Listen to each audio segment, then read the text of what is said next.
Buenas tardes, sed bienvenidos a esta nueva sesión que la Academia de Ciencias, Ingeniería y Humanidades de Lanzarote dedica a la actualidad de la guerra de Ucrania, o a la actualidad del momento por el que transcurre nuestro mundo con el referente de la guerra de Ucrania, al que llevamos ya 2 años y medio tratando. La sesión de hoy que va a dirigir, pronunciar su conferencia, el teniente general Juan Antonio Carrasco, va a tratar de la perspectiva militar en la actualidad de la guerra de Ucrania. El teniente general Carrasco es natural de Tenerife.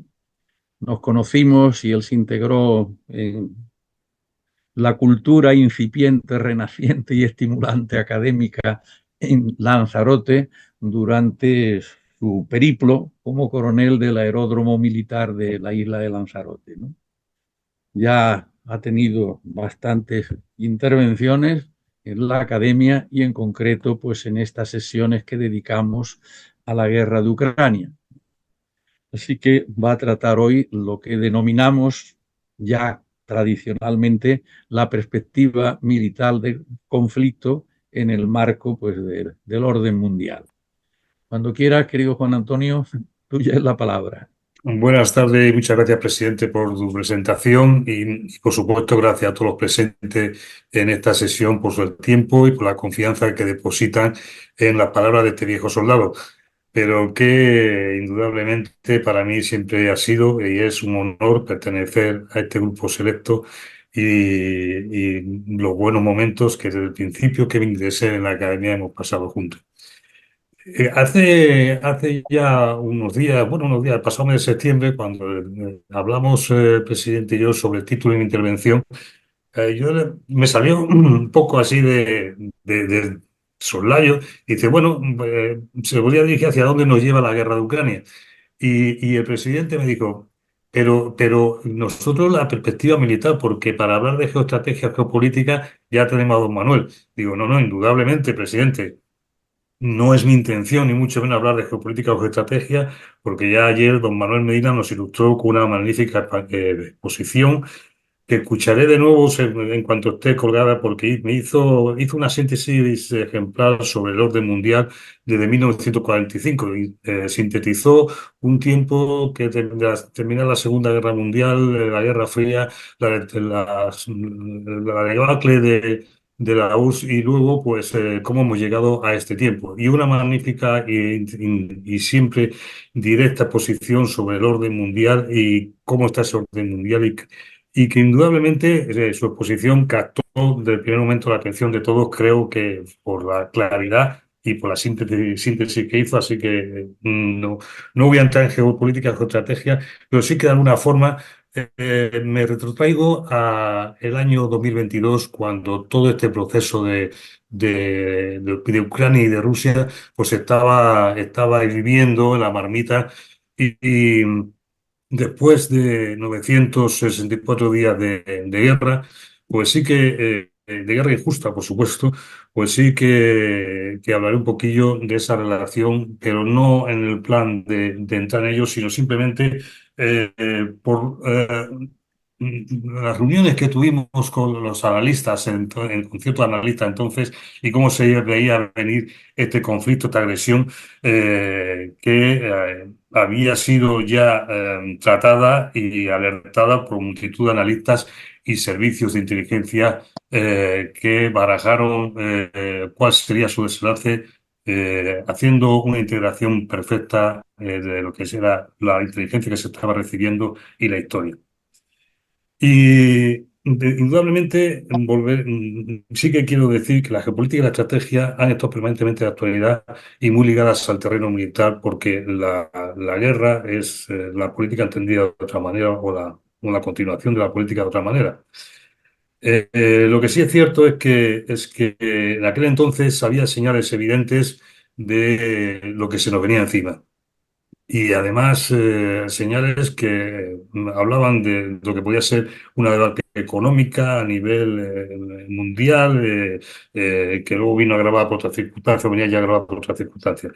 Pero yo me acuerdo que hablando con analistas de aquel entonces, estuvimos poniendo en tela de juicio el libro de Sun Tzu, hace ya 2500 años. Y en ese libro, que para mí ha sido siempre, me ha acompañado siempre y sobre todo cuando estudiábamos el curso, estábamos en el curso de Estado Mayor, siempre hacíamos referencia a él por el gran fondo de estrategia que tiene. Pues ya decía en una de sus páginas que si conoces al enemigo y te conoces a ti mismo, no debes tener resultados sin batallas.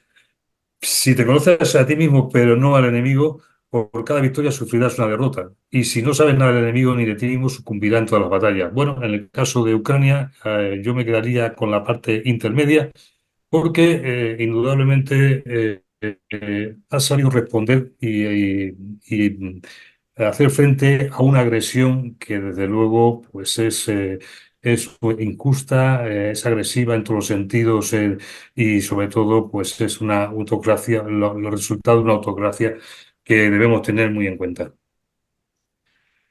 En este tablero de ajedrez del mundo se han vertido también muchas opiniones sobre la historia de Ucrania y de Rusia y el papel de la historia en el actual presente. Y indudablemente la historia es otro punto a tener muy en cuenta, como dijo Cervantes, y recuerdo sus palabras: testigo de lo pasado, ejemplo y aviso de lo presente y advertencia de lo por venir. Hace unos días terminé de leer un libro de Lewis Gaddis, se llamaba Sobre la gran estrategia, y en él pues reflejaba cuál era su pensamiento sobre la historia, entendido como un marco de referencia que desborda la sincronía de los hechos y conforma un espacio de interpretación estratégica. De luego no aporta la verdad sobre el presente, sino un asombroso relato para comprender mejor las tendencias del futuro.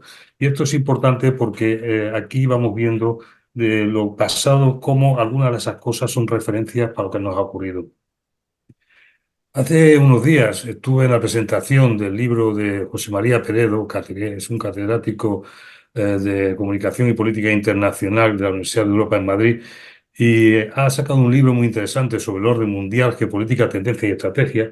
Y en él hay un párrafo que también me llamó mucho la atención, que dice que el establecimiento de un marco para la comprensión del presente no era el objeto prioritario de la historia, aunque el servir para tal fin sí podría considerarse como una de sus funciones. Pero volviendo al presente, Rusia tenía muy claro lo que quería hacer desde hacía mucho tiempo, y además venía toda esta historia del año 2004, 2014. Y además, Isra, hay una cosa que siempre a mí me ha llamado la atención y que oí en una conferencia sobre este conflicto. Rusia quiere, sabe y puede hacer la guerra, como así lo ha demostrado con Ucrania. El querer de Rusia es el querer de Putin, ejemplo evidente de que ha sido la invasión de este país. Y es la mayor, para mi gusto, la mayor muestra de desprecio por la Carta de las Naciones Unidas desde desde su promulgación, desde su promulgación en el año 1945, y que ya tuvo un precedente en el año 2008 con la invasión de Georgia. Bueno, dicho esto, en los próximos minutos pues voy a hacer una exposición de cuáles son los datos de la situación actual del conflicto y cómo existen una serie de puntos que hoy por hoy, y viendo un análisis y tratando y analizando cómo ha ido el conflicto, la verdad es que no conocíamos bien al enemigo en toda su faceta, y yo creo que Rusia se metió en este tinglado sin tener una preparación adecuada para ello. Aparte de las equivocaciones que han ido llevando a cabo desde el principio de la invasión, siguiendo la doctrina de Gerasimov, y que hoy por hoy pues pesa en lo que es el esfuerzo que ese país está haciendo para llevar a cabo esa invasión. Pero bueno, hablaremos de todo esto. Rusia, por ponernos ya en antecedentes, Rusia antes de la invasión disponía en plantilla de 1 millón de militares en activo y aproximadamente 2 millones más en la reserva. Más aproximadamente un reemplazo de 260.000 soldados por año. Pero realmente comenzó la invasión, cuando comenzó la invasión, Putin disponía de un bajo número de tropas profesionales para llevar a cabo dicha invasión. Estamos hablando de la calidad de las tropas que tenía, de la preparación, de la motilidad o la movilidad o la motivación para llevar a cabo ese proyecto de Putin. Y en esa primera parte de la invasión, pues se utilizó a la Guardia Nacional, tropas mercenarias y milicias prorrusas del Donbass, entre otras eh, unidades. Hoy por hoy, y cuando hablamos de que Putin habla, dice, la OTAN, no soldados de la OTAN, no en terreno ucraniano, bueno, estamos viendo cómo Corea del Norte tiene 10.000 soldados trabajando y entrenándose en Rusia. Es el título, por así decirlo, de cara a la comunidad internacional, cuando realmente las pruebas demuestran que están trabajando y combatiendo en ese frente ruso. De hecho, salió en la prensa hace muy poco la explosión que produjo un dron, un explosivo lanzado por un dron donde han muerto aproximadamente 30 norcoreanos. Luego la cosa se está calentando en muchos sentidos y Rusia está tirando de todo lo que puede el recurso humano que no está tan proclive a continuar con esta guerra. Hablando un poco de ese recurso humano de Rusia, la población actual son 145 millones de habitantes.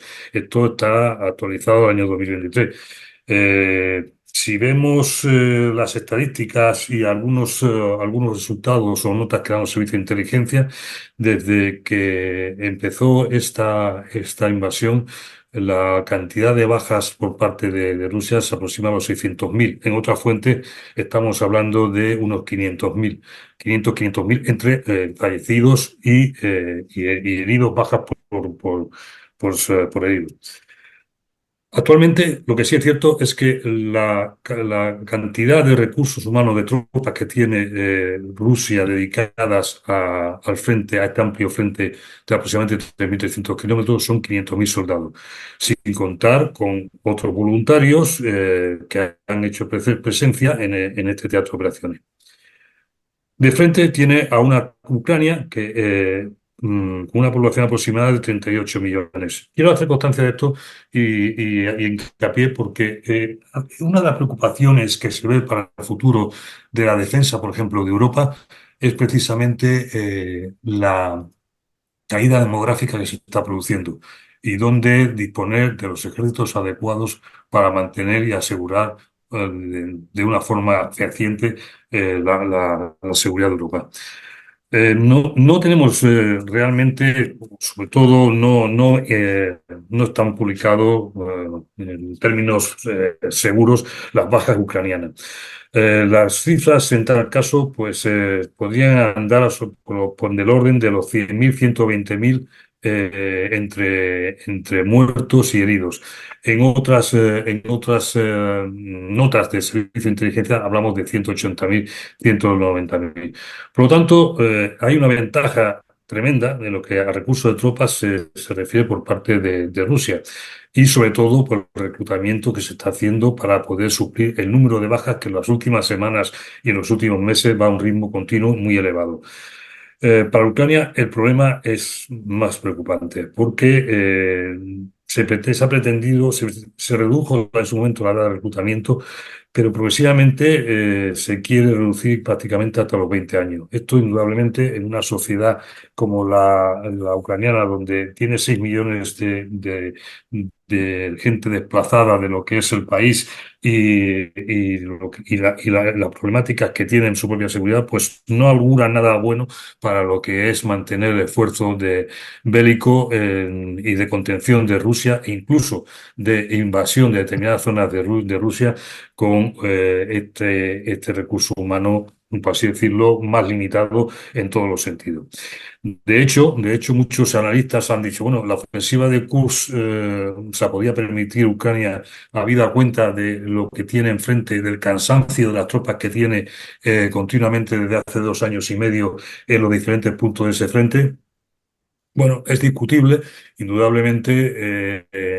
Ucrania ha querido llevar al pueblo ruso la idea de que, ojo, que también podemos entrar, ojo, que también podemos atacar, ojo, que podemos pasar fronteras y acercarnos a los puntos logísticos que están de alguna forma, siempre, pero de alguna forma llevando el peso de la logística de todo ese frente en esa zona. De cualquier forma, tal y como está el frente ahora mismo, se mantiene la ofensiva en la zona de Kursk. Rusia está preocupada, Rusia está dividiendo fuerzas, que era una de las ideas que Ucrania y los analistas ucranianos manifestaron para poder reducir la presión sobre la zona de Kharkov. Pero lo que sí es cierto es que hay dos maneras de llevar un conflicto, y aquí, desde luego, las leyes de la guerra no se respetan absolutamente para nada. El derecho internacional humanitario por parte de Rusia, los 4 convenios de Ginebra, los 2 protocolos adicionales y los convenios de La Haya, pues es papel mojado y se está machacando con una artillería, con misiles y drones, posiciones ucranianas, infraestructuras críticas, sin ningún tipo de pudor, a costa de la muerte de civiles. Es un tema que ayer surgió en la charla de don Manuel con el tema de Gaza, pero que ya él bien dijo en su momento que el aspecto genocida de Putin es evidente. Lo que sí es cierto es que desde que empezó la guerra hasta ahora, esos medios bélicos, esos medios militares que tenían, esas capacidades militares que tenían tanto Rusia como Ucrania han variado muchísimo. Han variado muchísimo, pero hay que hacer una llamada sobre esto. Eh, Rusia tenía un inventario de guerra impresionante, impresionante. Ucrania tenía lo que tenía y Ucrania está mantenida por los flujos de material bélico y el tema financiero que viene de Europa, que viene de Estados Unidos, que viene de la parte occidental. Pero por hacer un estudio, en el inventario de Rusia predomina el T-72 en los carros de combate. Este es un carro T-72 que luego han surgido diferentes versiones, pero las primeras versiones de este carro que está todavía en el frente es del año 1974. 2 años más tarde, el año 1974, Rusia sacó el T-80, un proyecto más ambicioso y más caro que ha ido perdiendo fuerza por todo el frente, porque las diferentes versiones nuevas del T-72, entre ellas el T-90, pues han sustituido a todos estos carros de combate viejos. Pero lo que sí es cierto, y esto está contrastado, es que Rusia, y esto se puede analizar en la web, Oris ha perdido del principio del conflicto aproximadamente 3.500 carros de combate, por no hacer mención a otros medios de acorazado, de medios, camiones, coches, etcétera, etcétera. Y los restos que se están obteniendo cada vez con mayor claridad debido al uso exclusivo de drones para la inteligencia, una rama de los drones que tiene Ucrania. Es curioso porque se están encontrando en zonas muy cerca del frente carros de combate destruidos T-62 y T-64 de tiempos inmemoriales. Luego, algo está pasando en Rusia, o algo en esa economía de guerra está llegando retrasado.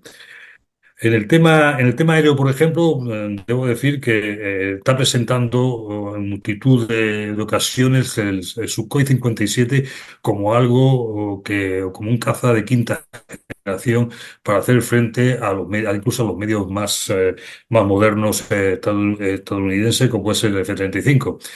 Pero lo que sí es cierto es que Sukhoi, que en principio tenía que estar producido en cantidad adecuada para el año 2028, está sufriendo unos retrasos impresionantes debido precisamente a las sanciones que Occidente está aplicando a Rusia. Y podemos decir, bueno, ¿y por qué?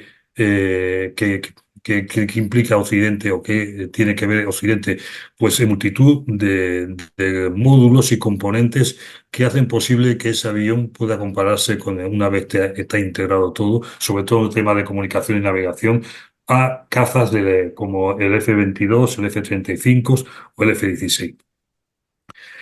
Eh, la producción, digo que es muy baja y esto ha tenido consecuencias en el teatro de operaciones porque evidentemente cuando Ucrania al principio no disponía de una buena defensa antiaérea, pues cazas tales como el el Sukhoi 27, muy parecido al F-15 americano, al F-16 que ahora mismo tienen los ucranianos, también de procedencia americana, pues tuvieron una actuación bastante consecuente y bastante evidente de apoyo al combate terrestre, a las unidades terrestres rusas que estaban en la zona del frente.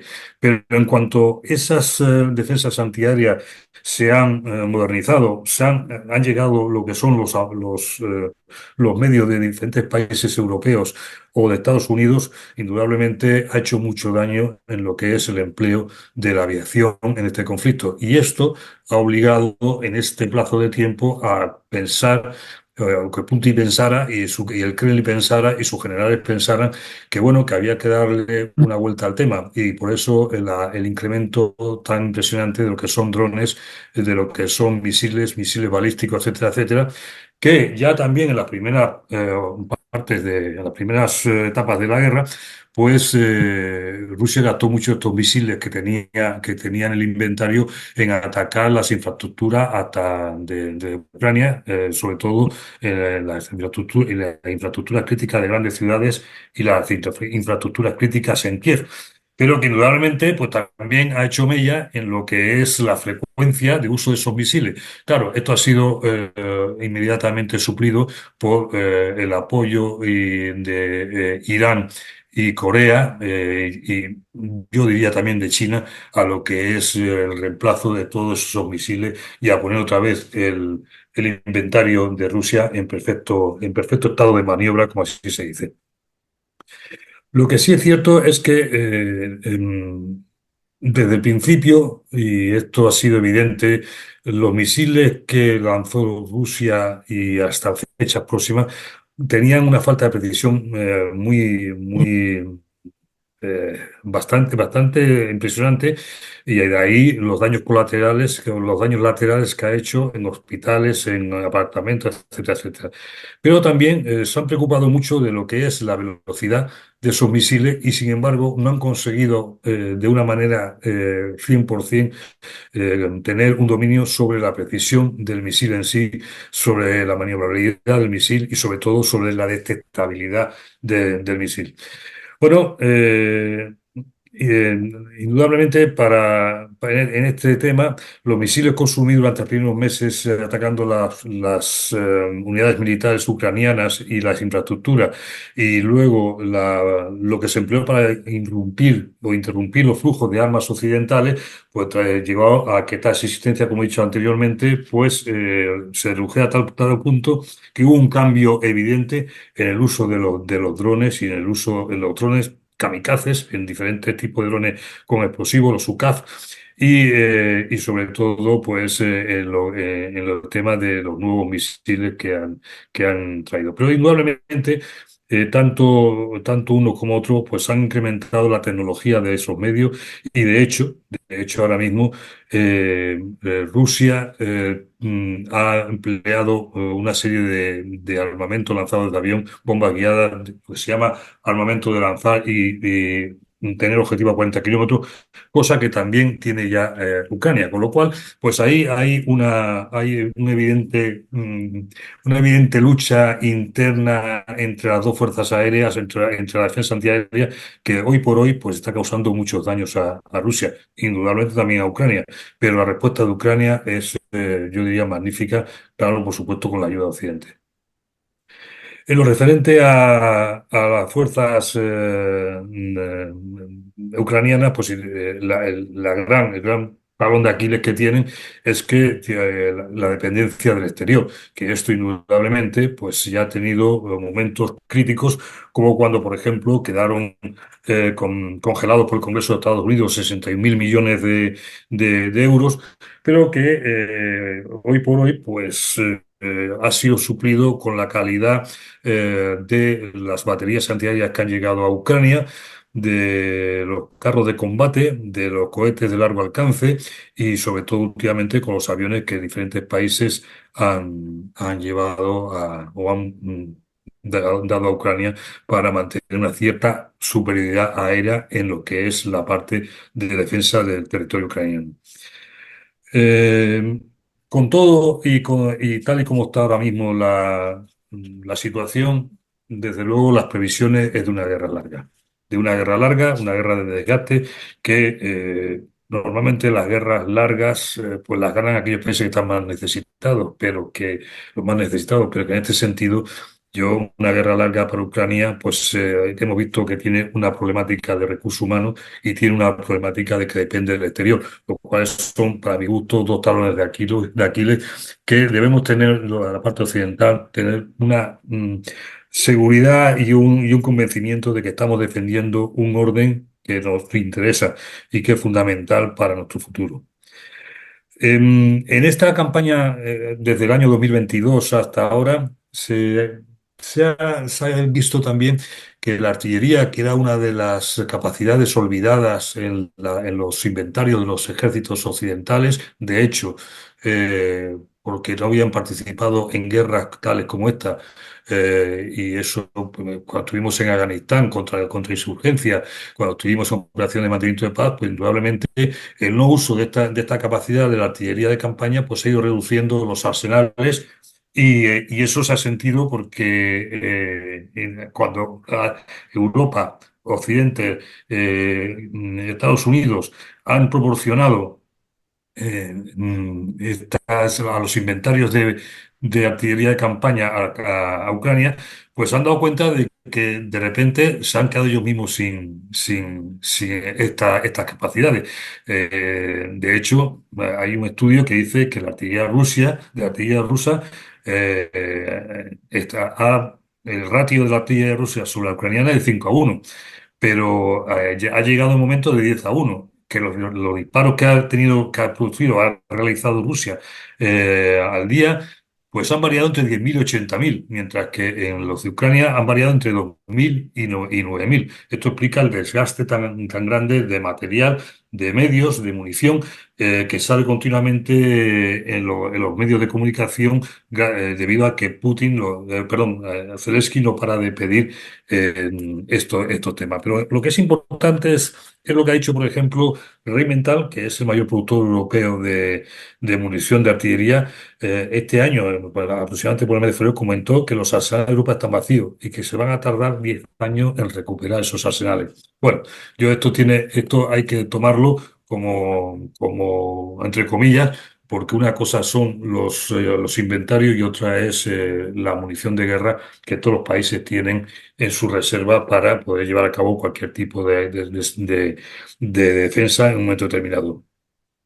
Pero lo que sí que se ha visto a lo largo de este proceso es que si bien el funcionamiento occidental tenía mayor precisión, empleaba tecnologías emergentes, tenía mayor alcance debido a propulsiones adicionales, mejor movilidad y mayor cadencia de tiro, pues Rusia en este sentido ha ido mejorando bastante, pero como consecuencia a su vez el apoyo y el soporte de estos medios que le ha dado tanto Irán como Corea y China.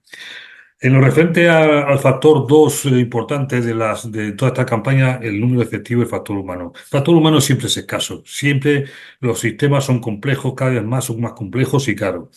Y los objetivos a defender son cada vez mayores en un caso como la campaña que tratamos en este momento. Pero indudablemente para toda esta parte en la que ahora nos encontramos, en esta etapa, lo más importante es el recurso humano especializado en los sistemas antiaéreos de media y alta profundidad. Y por supuesto, el gran desarrollo de los misiles transportables por recursos humanos, por soldados, que ha dado una capacidad muy, muy buena a Ucrania respecto a Rusia.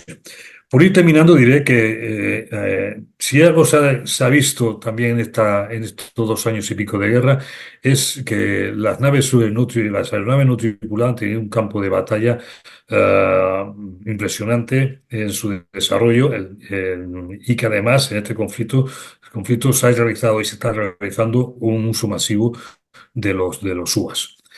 Yo recuerdo cuando hacíamos cuando yo hacía el curso de Estado Mayor que se hablaba de esta posible capacidad y se hablaba ya bueno, utilizaremos sistemas para evitar daños propios y evitar bajas humanas por el uso de los cazas, pero no se preveía de una manera tan impresionante lo que hoy actualmente hacen los drones y lo que han desarrollado o cómo se han desarrollado en esta campaña.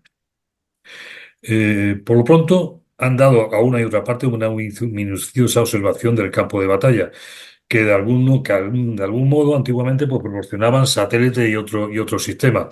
Ahora esta observación es masiva en todo momento y además en tiempo real, que es muy importante, en todos los rincones del frente y está disponible en todos los escalones del mando.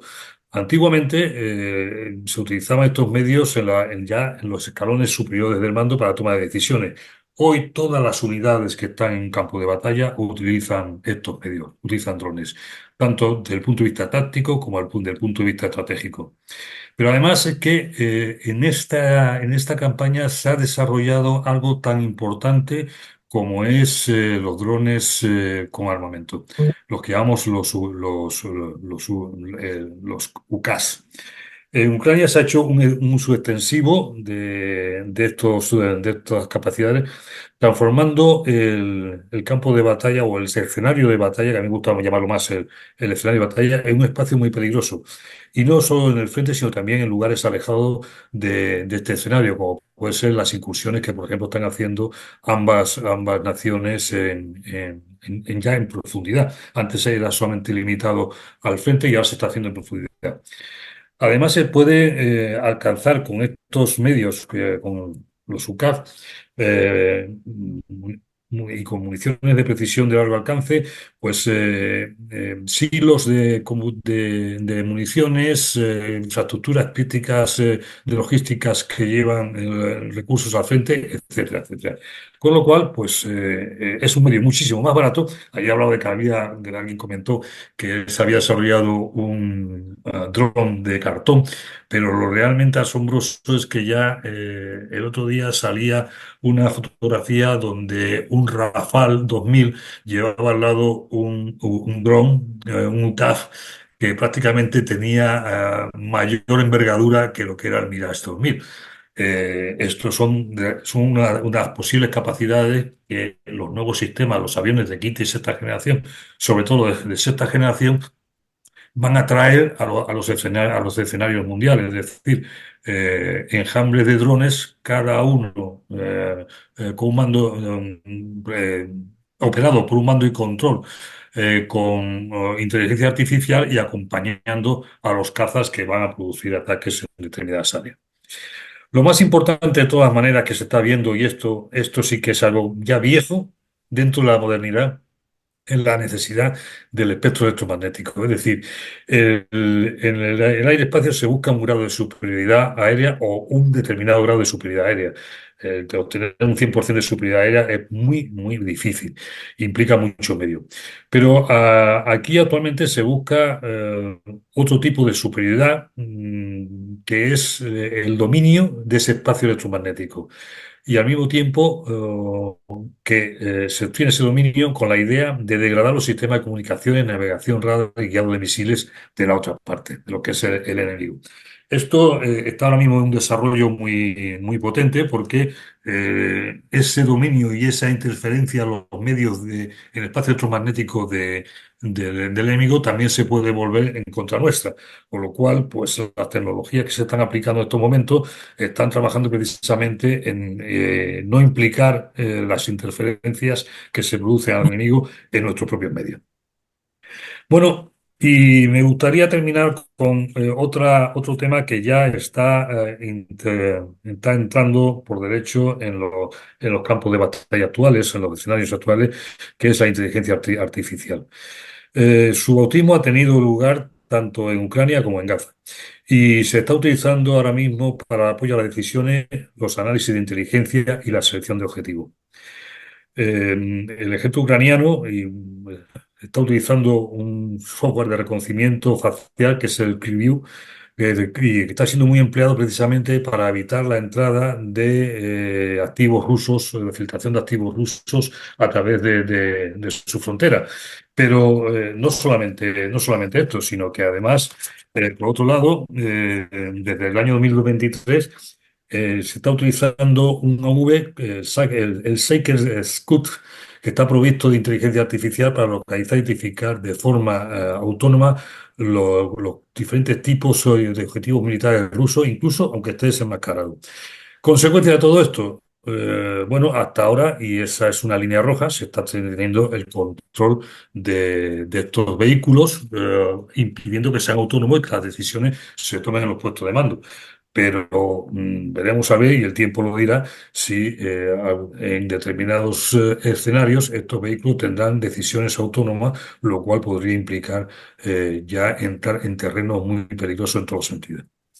En definitiva, en la propia lógica que tiene una guerra, pues vemos que de aquellos inicios de la invasión de Ucrania y los medios que se empleaban, tantos medios bélicos, material y sobre todo utilizando la geografía como tal y el clima como tal para tomar parte de esas e influir en la invasión, hoy por hoy. El tema del control de un espacio aéreo con medios que se lanzan desde muchas distancias y que pueden recorrer 600, 800, 1000 kilómetros, pues traen, como dijo alguien, la guerra a la puerta de casa. Hace unos días se presentó el plan de Victoria por Zelensky, que además había tenido por parte de Erdogan, como se comentó ayer, una idea sobre cómo dar fin a la guerra o cómo la parte diplomática, que en definitiva es el curso normal y el procedimiento de cuando se produce un conflicto desde una situación de crisis, conflicto y la diplomacia actuando para pararlo. Pues parece que se están moviendo determinadas naciones con el fin incluso la OTAN, con el fin de trabajar en este sentido.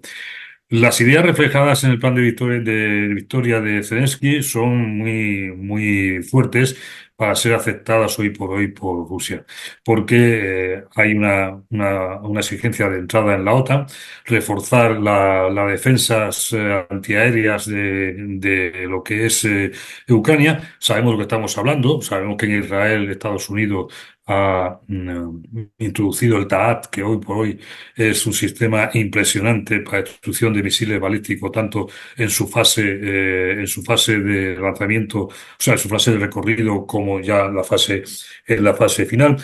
Eh, También en la parte, por así decirlo, crítica de ese documento, se habla de levantar la prohibición de utilizar armamento de largo alcance, algo que era una línea roja para Ucrania.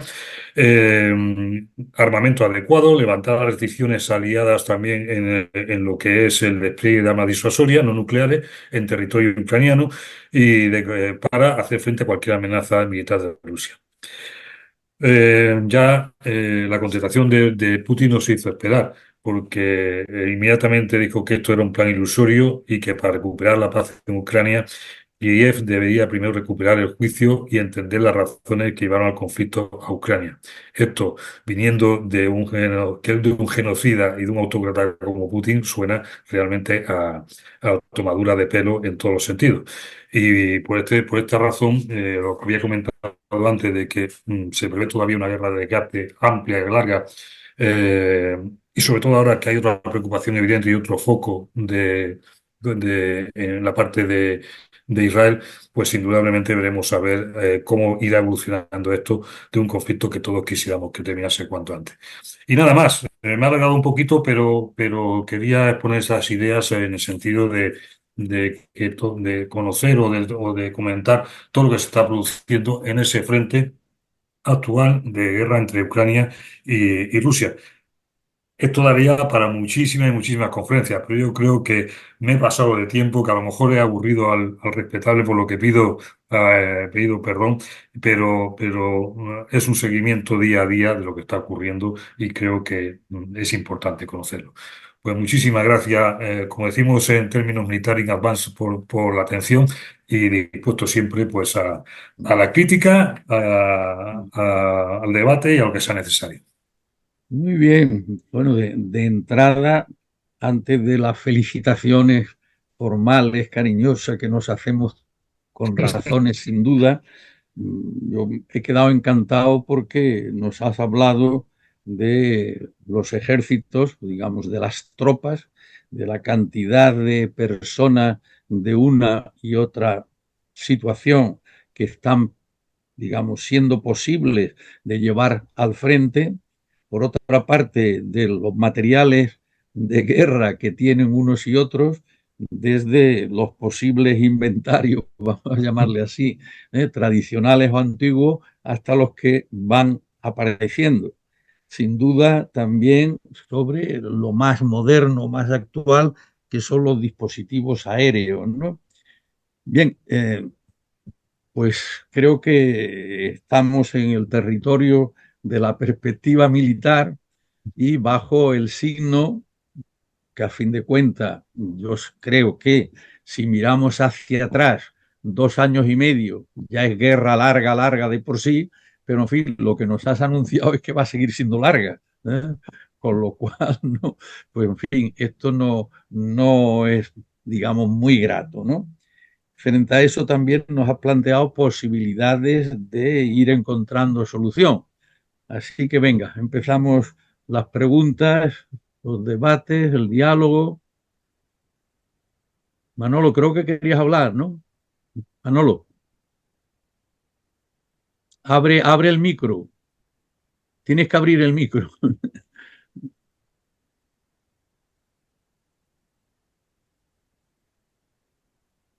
Ya.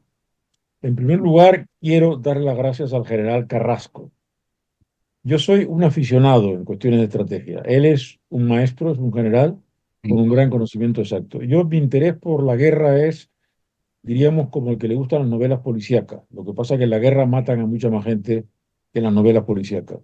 Y he entrado, como él ha señalado, por los temas de carácter político y jurídico. En estrategia él sabe mucho más que yo. Lo que pasa es que esta mañana he estado leyendo un artículo, un trabajo muy serio del Centro de Estudios Internacionales y Estratégicos de Estados Unidos, en el que dicen, bueno, que la guerra de Ucrania no es tan corta. Empezó en el año 14, en el año 2014, y empezó por un tema que todavía está por dilucidar, y es si Rusia se puede incorporar Crimea. Y ayer señalé que ya Erdogan ha dicho que Crimea tiene que volver a Ucrania. Entre otras cosas, Ucrania, es decir, Rusia se ha quedado, una razón principal por la cual Rusia entró en la guerra era porque perdían la base de Sebastopol, mm, que era el equivalente a la base norteamericana de San Diego, mm. la base más importante que tenían Rusia fuera de, fundamentalmente los rusos tienen tres bases que eran Vladivostok, Leningrado y Sebastopol. La razón por la cual Rusia entra a la guerra, o declara la guerra, es para recuperar Sebastopol, que se consideraba un elemento esencial de la defensa de la antigua Unión Soviética y de la defensa de Rusia de todos los tiempos. Han pasado ya desde el año 8, del año 14 hasta el año 2024, han pasado ya 14 años, ¿no? 8, 8, 8, Realmente 16 10. ¿eh? 10 Que años. realmente desde Crimea 10. Y por lo que estaba viendo esta mañana, esta guerra, y parece que estamos todos de acuerdo, va a durar mucho más. Pase lo que pase en Estados Unidos no puede abandonar las posiciones estratégicas globales que tiene, porque sería el fin de la hegemonía norteamericana en el mundo. Por lo tanto, yo parto de la base de que va a seguir. La pregunta que yo le hago, y en este momento, el plan Victoria, como decía Carrasco, pues supone una especie de impulso, que además con un nuevo secretario general de la OTAN, que es Rutte, que es mucho más enérgico que el anterior, que era el danés. El holandés es siempre más combativo. A mí me da la impresión de que vamos a seguir, por desgracia, viendo guerra, y guerra es muerte de gente. La cuestión es quién va a ganar. Y según los teóricos de la guerra, las guerras hoy no se ganan en una batalla decisiva, se ganan por agotamiento. Attrition, la palabra en inglés. Y eso ha sido toda la guerra. Las guerras, sobre todo, suelen ser largas hasta que no se acaban con los recursos. Claro, por un lado tenemos Rusia, que es el país más grande del mundo, con unos recursos naturales impresionantes, pero con un problema demográfico grave. Por otro lado, tenemos un pequeño país, bueno, relativamente, Ucrania, mucho más pequeño que Rusia, y en el principio se pensaba que Rusia acabaría con Ucrania en muy poco tiempo. Cuando se produjo la invasión de Ucrania en el año 2022, la gente pensó que Ucrania se acababa. Yo mismo lo pensé. Yo pensaba que en una semana Rusia acabaría. Eso no ha ocurrido, porque detrás de Ucrania está la alianza de los países europeos y occidentales, y además con una conexión al Extremo Oriente, que frente a la expansión de China, pues Corea, Japón y demás están dispuestos a dar ayuda. Con lo cual me da la impresión de que vamos a una guerra larga.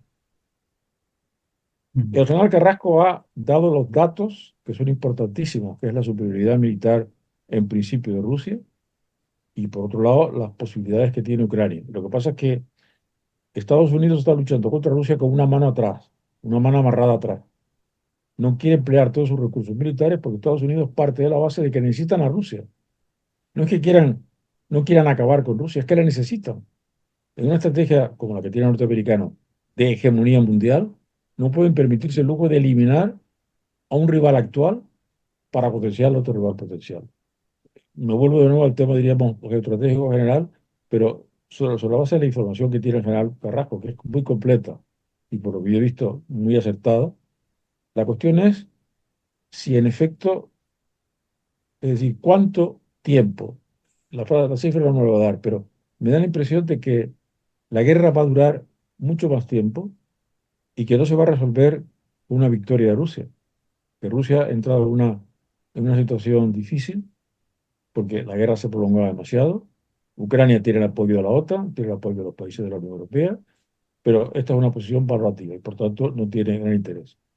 Yo le preguntaría al general Carrasco qué perspectivas ve él de que se acabe la guerra en un plazo razonable. Cuando hablamos de un plazo razonable, estamos hablando de 2 o 3 años. Llevamos desde el año 8, 10 años, perdón, 14 14. al 24, 10 años de guerra y esto no lleva a acabar. ¿Qué posibilidades hay? ¿Cómo ve él el decantarse de la política y de la militar desde este punto de vista? Pues mm, esa es la gran pregunta que yo me hago todos los días en este sentido, ¿no? Pues yo todas las mañanas tengo la costumbre de dar un repaso a toda la prensa y sobre todo a este conflicto. Hay un analista nuestro, el almirante Garat, que escribe mucho en el debate y tantas cosas y tal, y que ha sacado ahora un libro. Y estuvimos hablando de estos temas y tal, y hay una aseveración tomando un café, pues dije, bueno, esto es así. ¿Cuál es el gran problema de esta situación? Que si Ucrania pierde la guerra, desaparece. Si lo hace Rusia, no desaparece. Las tropas vuelven a casa, se recuperan, el orgullo está un poco tocado, pero la realidad es que tienen donde volver. Si Ucrania pierde la guerra, se acabó, se acabó. Entonces, yo sé que Estados Unidos, independientemente de quién gane las elecciones el mes que viene, va a mantener este esfuerzo. Eh, Entiendo que Europa tiene que hacer un esfuerzo enorme por mantener el flujo de material y de financiación de lo que necesita Ucrania para seguir adelante. Y en este Ten, a mí personalmente me da la impresión de que lo que decía Erdogan, de que se volviera todas a la Rusia, perdón, a la Ucrania, sus límites geográficos, independientemente de lo que diga Rusia, y que el tema ya empiece a funcionar de otra manera, yo lo veo con más posibilidades de que Ucrania gane la guerra, pero que gane la guerra militarmente, pero desde el punto de vista del apoyo internacional, de lo que se está enfrentando Rusia, que no es solamente a Ucrania, sino que es a la opinión pública interna, a lo que es lo que dice su amigo colateral que tiene al lado China y el desgaste que está teniendo en todo sentido. Rusia ha perdido la guerra. Rusia ha perdido la guerra. Ahora mismo, si hiciéramos un análisis, ha perdido la guerra. La cuestión es que hay ahí un punto que no va para atrás y que indudablemente va a producir todavía muchas bajas y muchos problemas. Yo, sinceramente, y habiendo estado en sitios conflictivos, lo que se sufre en una guerra o lo que se sufre en una crisis o en cualquier operación por ahí afuera es tremendo porque se ve a la naturaleza humana sufriendo, sufriendo y sufriendo. Y eso se va agravando. Pero lo que sí es cierto es que Occidente no puede permitir que Rusia gane la guerra, que Occidente tiene que emplear la estrategia de esto es aquí y ahí están las fronteras y no echarnos para atrás y que desde mi punto de vista, tal y como estoy viendo yo los últimos acontecimientos en Rusia, no voy a decir aquello de muerto el perro se acabó la rabia porque yo creo que Putin tiene todavía para largo. Pero sí que ya tiene muchas voces internas que están muy cansados, una sociedad muy cansada, una sociedad muy machacada y el mantenimiento de ese frente con recursos humanos cada vez más conflictivo. Y esto lo digo por comentarios de soldados rusos que han sido hechos prisioneros y que cantan la realidad de lo que está pasando en Rusia. Rusia está luchando con mercenarios. Eso no es un país que se sienta orgulloso de sí mismo. Quizás se tendría que comer un poco el orgullo de volver a Ucrania a su situación e intentar sacar una nación adelante que le conviene en el orden mundial actual, como es su pretensión, y sentirse orgulloso de ellos en ese sentido, que en el de ganarle una guerra a Ucrania que va a tener enfrente a todo Occidente. Yo quisiera sacar un tema o una cuestión que normalmente mantenemos como principios históricos, sociales, de convicciones sobre la realidad humana y que sale todos los días, de una manera u otra, que la guerra es continuidad de la política. Sale hoy, salió ayer, sale antes de ayer, sale en todos los foros. Yo creo que esto convendría que lo puliéramos o que lo matizáramos por lo menos, ¿no? Prácticamente ninguna guerra ha sido propiamente una continuidad de la política. Sin embargo, las finalizaciones de la guerra sí han sido manifestaciones claras de sentimientos diplomáticos, políticos, de llegar a un cierto acuerdo entre los países, ¿no? Recordemos, sin irnos a la historia, sino ya lo actual. La Primera Guerra Mundial, o la Guerra Europea en principio, fue por un accidente, ¿no? Como sabéis todos, ¿no? El atentado al archiduque Francisco Fernando en Sarajevo. Y eso fue lo que desató aquella guerra, ¿no? Incluso la Segunda Guerra Mundial no fue unos acuerdos previos, pues digamos, entre Alemania, Italia, Japón por un lado y poco a poco creciendo, digamos, lo que llamaríamos Occidente. ¿Eh? Pues tampoco fue así. Fue tanto como la invasión de Alemania, la invasión de Polonia por Alemania, un poco parecido a lo que Rusia ha podido hacer ahora en Ucrania. Y así podríamos seguir, y en sentido contrario, porque los ejemplos serían todos prácticamente, ¿no? El 11S no pasó nada, y con el 11S no pasó nada en cuanto a desencadenar una guerra mayor. ¿Por qué? Porque, como muy bien nos decía ayer Manuel Medina, pues estábamos todavía entonces, en un mundo monopolar. Eso era simplemente hacerle cosquilla a los Estados Unidos. Bueno, vamos todavía a más actualidad. El atentado terrorista de Hamas sobre Israel o sobre esos territorios con colonos israelitas no nos ha llevado a una guerra, digamos, mundial o total o global, pero sí a una guerra, vamos a decir, local.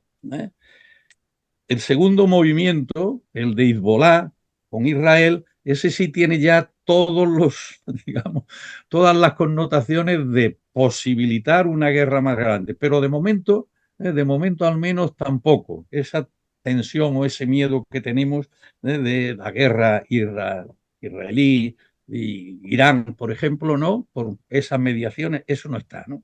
Hay más cosas de fondo. Sin embargo, lo que sí nos enseña la historia, por ejemplo, recordando ayer el buen discurso histórico que nos hizo Manuel Medina sobre lo que pudo significar la paz de Westfalia después de la guerra a los 30 años, pues como esa, el final, el año 45 de la Segunda Guerra Mundial, o lo que vendrá dentro de 6 meses, 1 año, 2 años, 3 años de esta guerra en la que hoy, en teoría, es solo ucranio-rusa, pero de hecho, como estamos considerando, es esto, ¿no?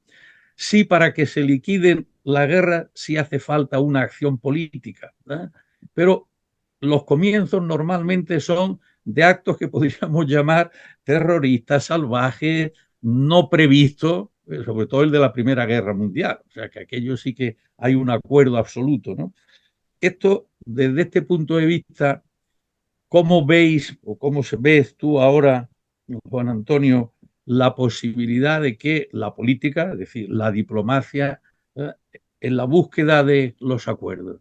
Porque nos dicen muy claramente que Rusia está perdiendo, entre comillas, pero es que la situación de Ucrania interna no es menos grave que la que nos has descrito internamente.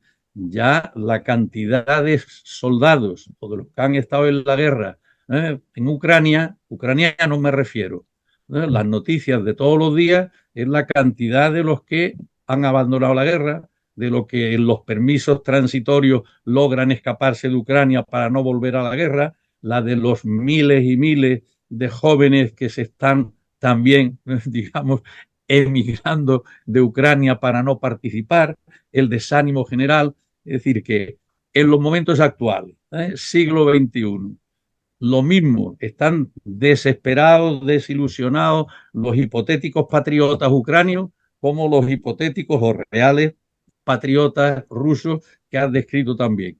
Yo es que no veo que Ucrania, los ucranios, estén mucho más animados a defender a su patria que los rusos a la suya, vamos a decirlo así, ¿no?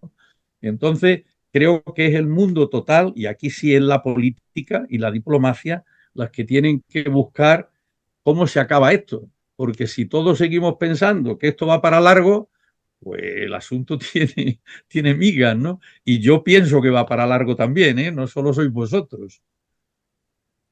Pues efectivamente, yo creo que todo tiene, el final de todo es una situación, es una, un apoyo de la diplomacia de muchos países de Occidente, en el sentido de que la guerra hay que acabarla y terminar con este foco, porque este foco de tensión para nosotros, por ejemplo, europeos, nos está afectando en muchas cosas, pero para el resto del escenario mundial también. Pero el problema está en las partes, o sea, en la política de las partes, me refiero a Zelensky por un lado y a Putin por el otro lado. La diplomacia normalmente tiene que ser una diplomacia fuerte, tiene que ser una diplomacia soportada por las acciones que se han venido realizando y hacerle ver a ambas partes que esto hay que resolverlo cuanto antes y sobre todo al agresor. Porque claro, el otro dice, a mí dame pan y déjate de historia, porque el que estaba recibiendo las tortas soy yo continuamente. Y además estoy defendiendo un orden en el cual cree Occidente, no cree el otro. Bueno, pues indudablemente ese final tiene que venir por la diplomacia, por los acuerdos. La cuestión es, y por eso digo la guerra es larga, hasta qué punto tanto una parte como la otra, y volvemos otra vez a los cabezas de la partida de ajedrez, de Putin y eso, están dispuestos a, mm, bajar el nivel de ambición, no es precisamente la palabra ambición muy adecuada, pero el nivel que ellos necesitan o quieren para poder finalizar esta guerra, porque indudablemente Ucrania no tiene claro, yo quiero lo que tenía y punto. Y se acabó. Y además quiero entrar en la OTAN, y además quiero entrar aquí y aquí y aquí. Y el otro dice, pues no, porque me pones la OTAN en la puerta de casa, porque los territorios estos tienen minorías son rusas, etcétera, etcétera. O sea, es una tensión, eso es un pugilato entre dos señores que que se han subido al ring y se están dando de bofetadas todo el santo día, independientemente que alrededor tienen, pues, lo que serán bofetadas también por ellos. Por eso digo que cuando yo digo larga, precisamente porque no tengo una fe inmediata en que un acuerdo de paz llegue en un plazo corto y que ese acuerdo y la diplomacia pueda romper las barreras que se han creado a lo largo de estos 2 años y medio de guerra.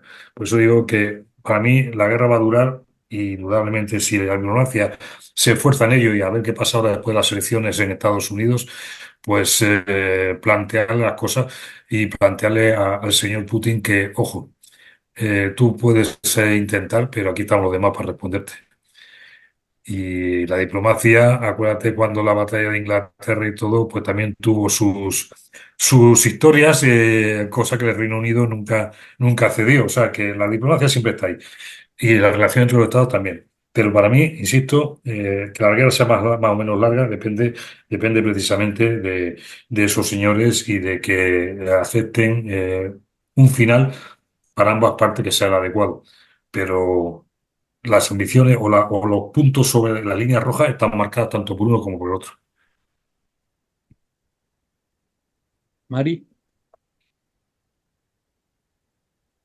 Yo estoy aprendiendo mucho, pero precisamente yo lo que veo desde un punto de vista de la información que veo que vosotros seguís estudiando y seguís al pie del cañón, diríamos, es que lo que ahora nos llega es como si, te estoy hablando, reduciendo mucho, como si lo de Ucrania ya no tuviera importancia y ahora es el Oriente el que nos está dando miedo, para entendernos a los que no estamos en una guerra.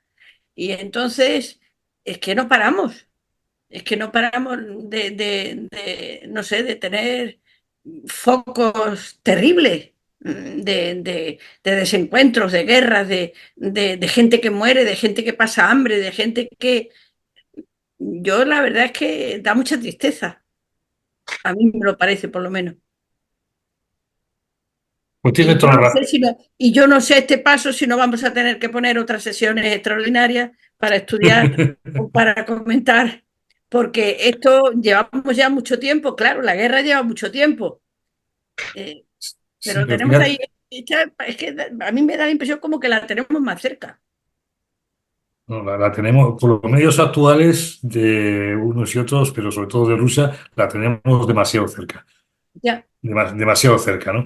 Es verdad que parece, lo que has dicho antes, que el genocidio, lo que está pasando, lo que ha pasado en Gaza, lo que está pasando ahora en el Líbano y en un país que está completamente hundido, pero desde hace, todos recordamos el Líbano en su época gloriosa y como está ahora. Yo he estado allí y parecía que iba empezando otra vez a resurgir.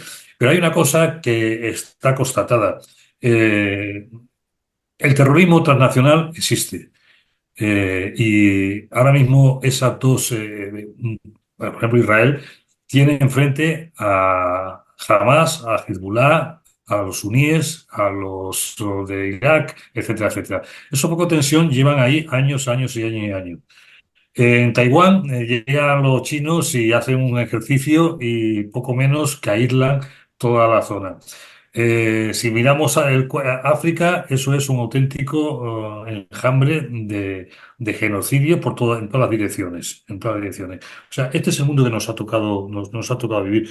Y es triste porque la persona humana yo creo que, o por lo menos yo pensaba que estaba en este mundo para, en fin, para gozar, para eso tal, dentro de sus limitaciones, pero cada vez el círculo de conflictos, de terrorismo, tal, nos coge más de cerca. La cuestión es cómo luchar contra esto, cómo hacer frente a esto y sobre todo cómo salir airoso contra esto. Porque, insisto, el nuevo eje China, Irán, Rusia y Corea del Norte no es precisamente para dormir tranquilo todas las noches, por mucho que queramos, por mucho que queramos. Y claro, si miramos la cantidad de gente que desaparece de este mundo cada día por estos conflictos, eh, es perder la confianza, desde luego, en la naturaleza humana. Así lo digo, sí. O sea, claro. A ver, Manolo, creo que quieres. Bueno, yo quería agradecerle a María Dolores Redondo que haya ampliado el menú, pero sin embargo, creo que al final estábamos llegando, el general y yo, a unas conclusiones en cierta medida positivas. En el año 2014, Putin había ganado la guerra de Ucrania, había recuperado Crimea y había mejorado sus posiciones en el Donbass. En el año 2022, habría una guerra distinta que en este momento está colocando a Rusia contra las cuerdas. Es decir, en el año 2014, recordando una intervención que había hecho en la conferencia de Múnich sobre seguridad europea del año 2007, en el que decía que Ucrania no tenía derecho a existir porque el origen del Estado ucraniano era el Estado ruso. El Estado ruso estaba en Ucrania y que por tanto Rusia se tragaba a Ucrania.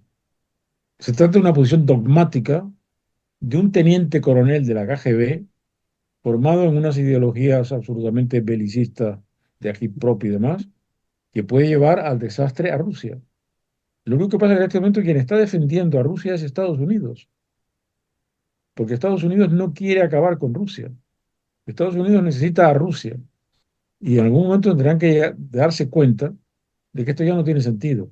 Y curiosamente, una persona a la que habíamos descartado, que era Erdogan, aparece con unas propuestas que en este momento son bastante realistas.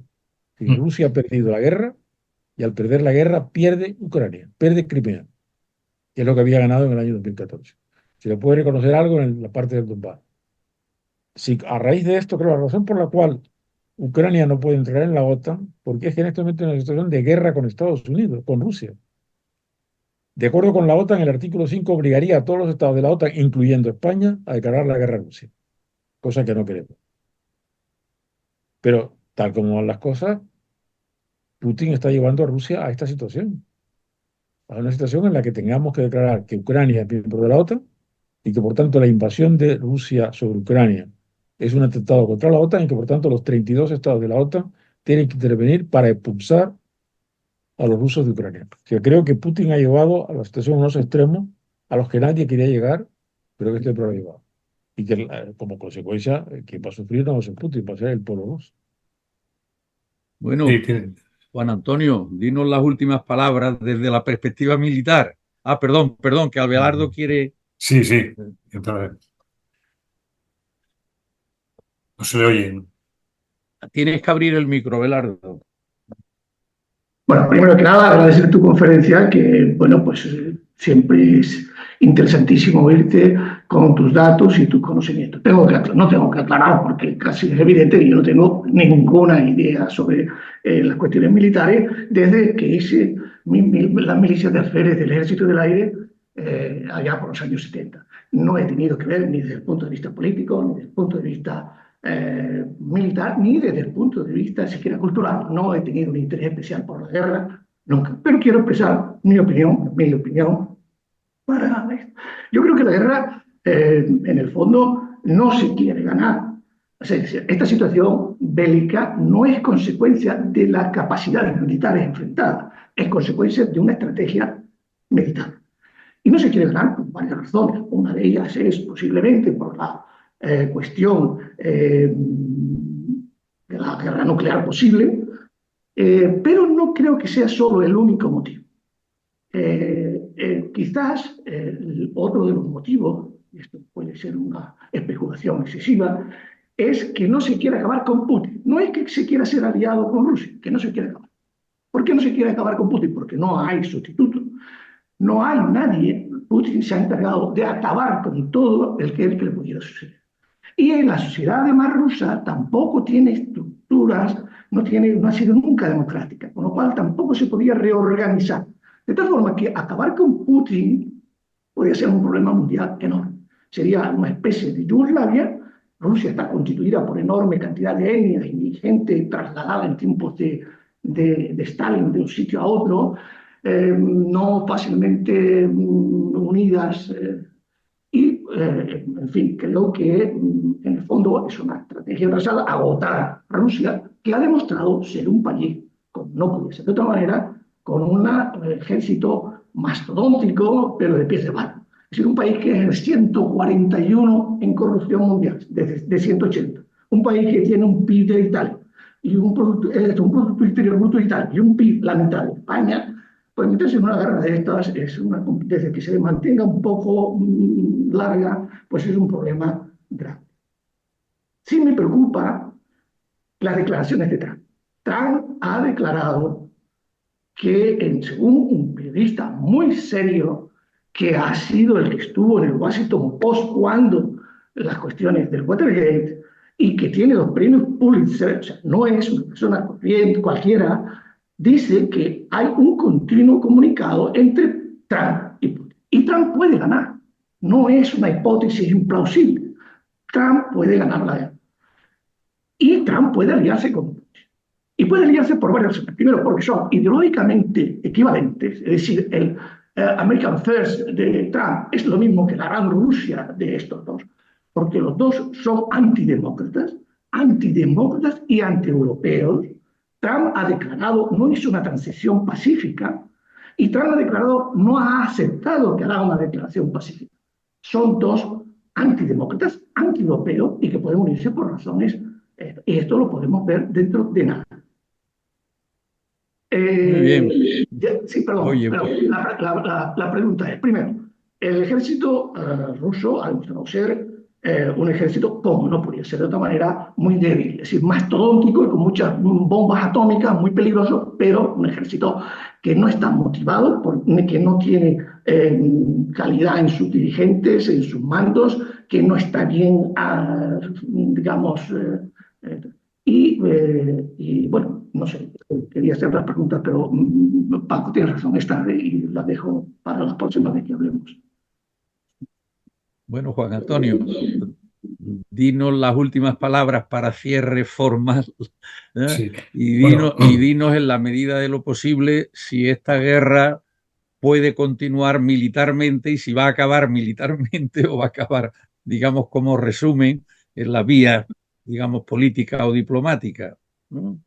bueno, yo solamente diría que las espadas están en alto, que la OTAN, que es una alianza política, con medios militares, pero política, por sí sola, Rusia no tiene nada que hacer delante de ella cuando hablamos de la parte convencional, en todo sentido, e incluso en la parte nuclear, que yo creo que ahí ya hay países que a Putin le están tirando de las orejas, como puede ser China, como puede ser India, por las repercusiones a nivel mundial que eso implicaría.